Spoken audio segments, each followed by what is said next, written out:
네, 안녕하세요. 닥신TV 신재욱이고요. 사회적 거리두기를 실천하면서 방구석에서 자동차 리뷰를 전문으로 하고 있는 사회적 거리두기 자동차 리뷰 전문가고요. 저는 자동차 리뷰 전문가는 아닙니다. 자동차를 구입하려고 할 때 고질병이라는 것 때문에 되게 고민하시는 분들 많이 계시죠.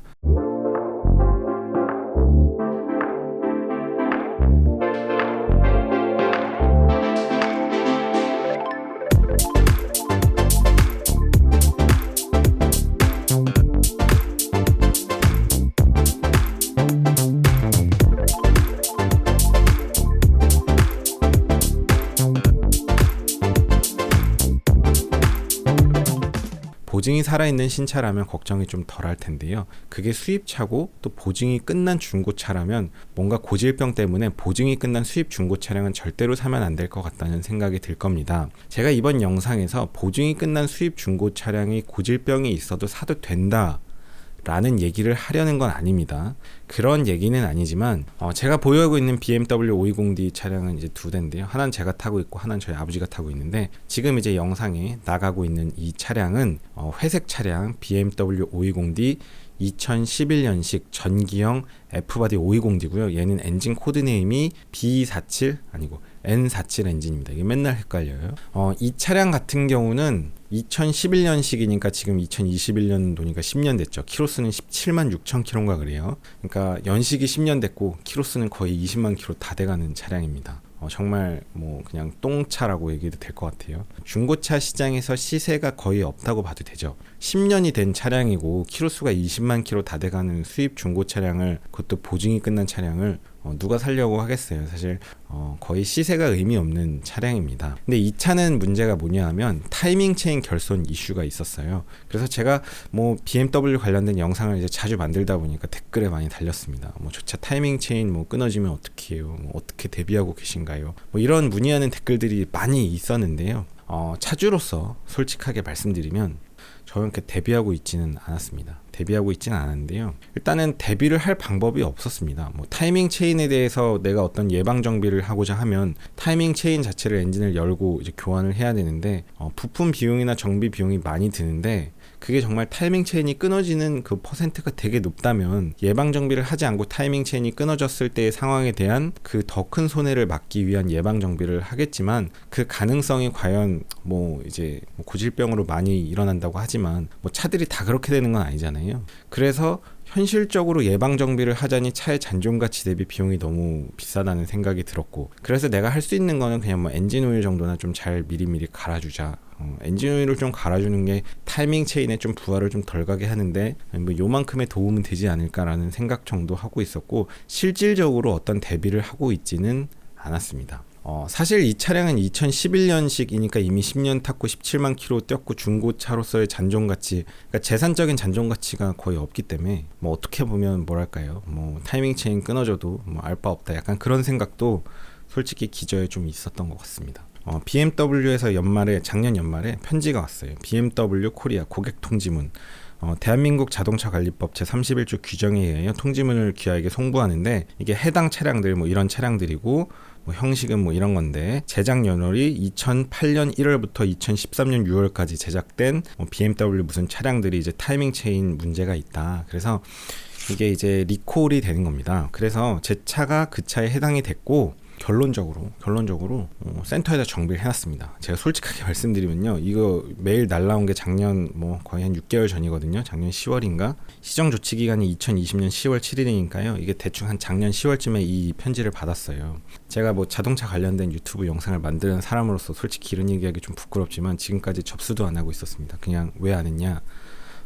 솔직히 얘기해서 정말 그냥 귀찮아서 안 하고 있는 정도였고요. 그러니까 그만큼 별로 그렇게 신경을 쓰지 않았고, 뭐 그냥 접수해야지 하면서 계속 끌고 있었고요. 며칠 전에 접수했습니다.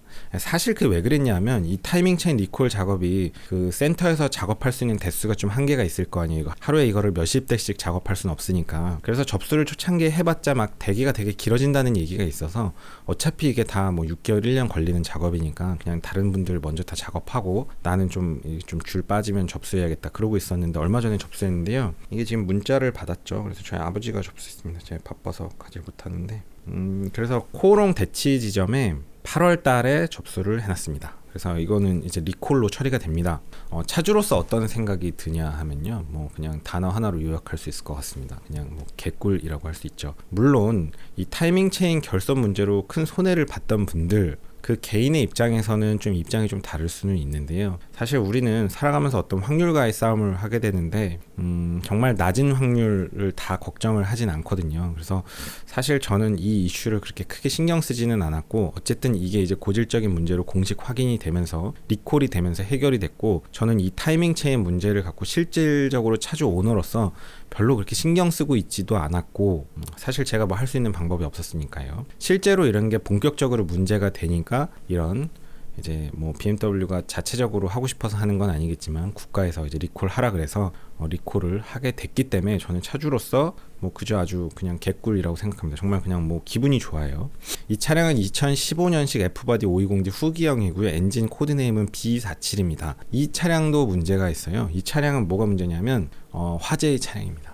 불이 난다. 그래서 제가 이제 유튜브에 BMW 관련된 컨텐츠를 자주 올리니까 댓글에 보면 뭐 불자동차다, 저 차 불나서 어떡해요? 막 되게 막 이렇게 조롱하는 듯한 느낌의 댓글들이 많이 있었어요, 사실. 그런데 이 차는 이제 어떻게 해결을 했냐? 실제로요, 차주로서 저는 사실 그렇게 걱정하진 않았습니다. 그러니까 생각보다는 불이 난다는 뉴스가 났고 또 나고 그만 나겠지 했는데 자꾸 뉴스에 나니까 이게 진짜 좀 불이 나는구나 싶은 생각이 들어서 약간의 긴장감이 좀 있었던 건 사실인데, 그게 정말 나한테 일어날까에 대한 고민은 하지 않았습니다. 우리 세상의 자동차들 중에 불나는 자동차들 꽤 있고, 그게 뭐 BMW가 유독 엄청나게 더 많이 나는지는 제가 통계를 다 비교해보지 않아서 모르지만, 뭐 저는 뭐 진짜 세상에 있는 BMW가 다 불나는 건 아니기 때문에 정말 그 확률이 그렇게 얼마 된다고 생각하지 않았습니다. 100대 중에 한 대면 1%죠. 1000대 중에 한 대면 0.1%인데요. 실제로 판매된 BMW 중에 불이 나는 비율이 몇 프로인지는 모르겠지만 진짜 크게 잡아봐야 뭐 0.1%라고 쳐볼게요. 1000대 중에 한 대. 실제는 그거보다 훨씬 작을 거예요. 제가 타고 있는 이 BMW 520D의 중고 잔존 가치는 한 2천만 원 정도 되는데요. 이 차가 불이 날 가능성, 그래서 전손될 가능성을 그 확률과 손해에 대해서 기대값을 구해보면요, 2천만 원에 0.1%니까 대략 손해가 한 2만 원 정도의 기대값이 있게 됩니다. 이건 정말 아주 크게 잡았을 때죠. 0.1%가 불난다는 가정하에. 자, 여러분 2만 원 정도의 손해를 볼까봐 막 그렇게 벌벌벌 떨고 막 걱정을 하시나요?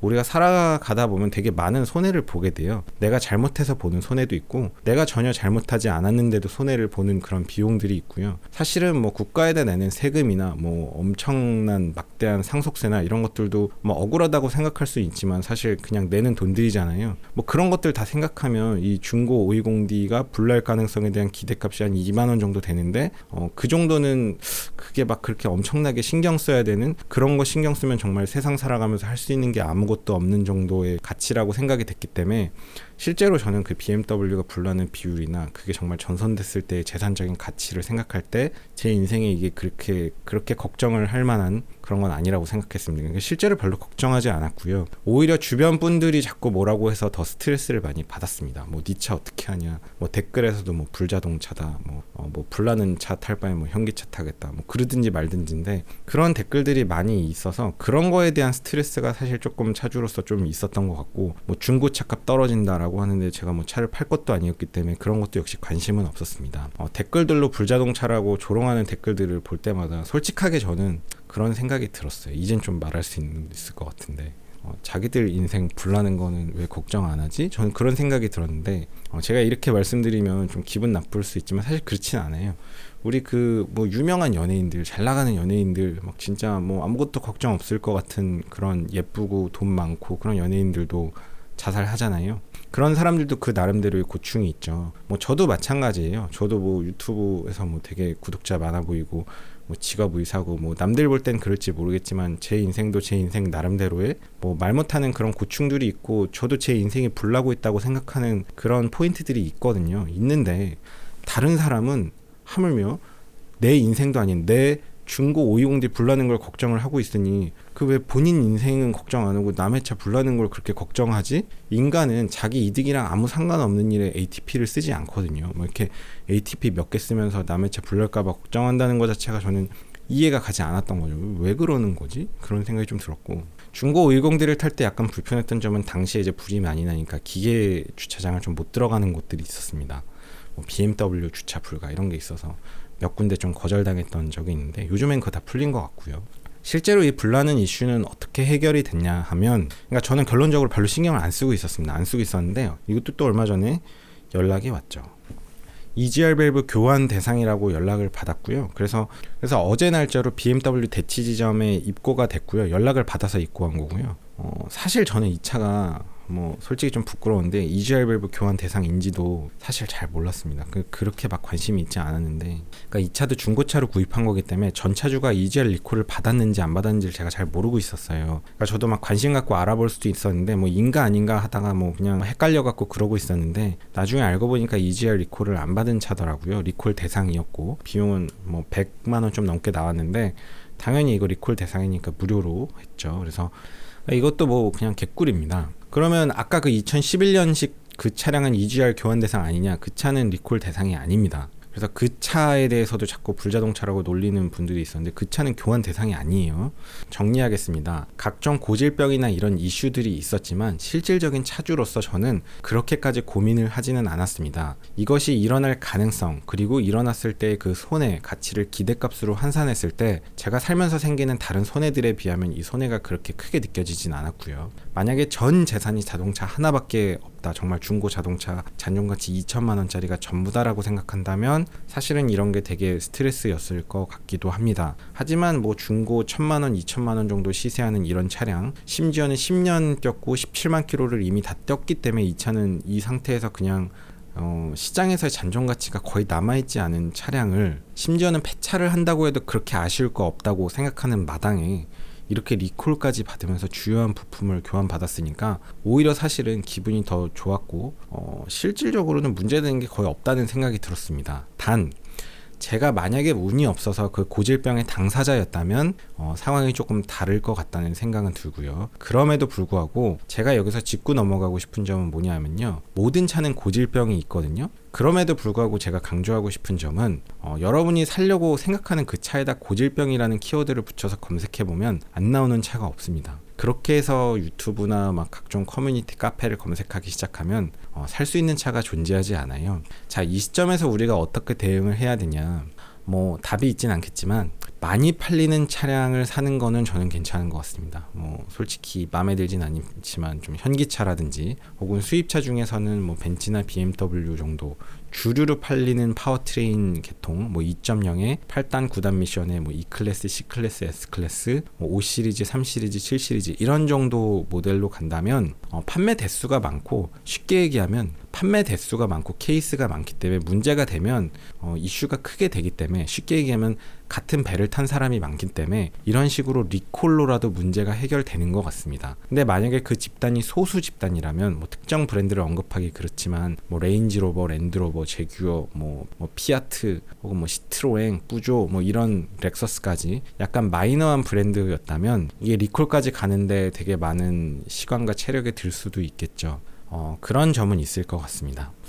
그래서 결론적으로 정리하면 저는 BMW 중고 520D 차량을 2대 보유하고 운행하면서 뭐 그런 고질병 갖고 그렇게 스트레스를 받은 적은 없고 해결이 다 됐고요. 게다가 또 역으로 생각하면요, 이게 고질병이라는 건 사실은 그 진단과 그 해결 방법이 딱 나와 있는 거거든요. 그러니까 어떤 증상이 딱 생기면 그건 뭐가 고장난 거고 뭐를 고치면 어떻게 된다는 그 케이스가 되게 많은 거예요. 이게 이제 많이 팔리는 차량들의 장점인데요. 뭐 BMW 520D는 뭐가 문제다면 뭐를 고쳐야 되고 수리비가 얼마 나오고, 이게 시장에서 딱 어떤 가격이나 정비 방법이나 이런 게 이미 다 오픈이 되어 있기 때문에, 그러니까 뭔가 수입차를 구입할 때 혹은 보증이 끝난 수입차를 구입할 때 막 이런 고장이나 고질병 이런 게 걱정된다면 많이 팔리는 차량 쪽으로 가시는 게 상당히 이득이 있고, 그것도 이렇게 고질병이라는 거는 결국은 이렇게 리콜이 되거나 또 그 진단과 치료 방법을 다 아는 거기 때문에 어떻게 보면 더 좋은 거라고도 생각을 할 수 있을 것 같습니다. 예를 들어서 되게 마이너한 수입차를 타고 있는데 얘는 도대체 어떤 증상이 생겼는데 이게 어디가 문제인지 그 원인을 찾지 못하는 경우도 많이 있거든요. 그러니까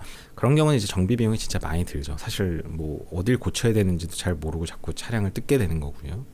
오늘도 긴 영상 봐주셔서 감사합니다. 수고하셨습니다. 고속도로 내 앞지르기 차로 계속 주행은 단속 대상입니다. 주행 차로로 내려와 주세요.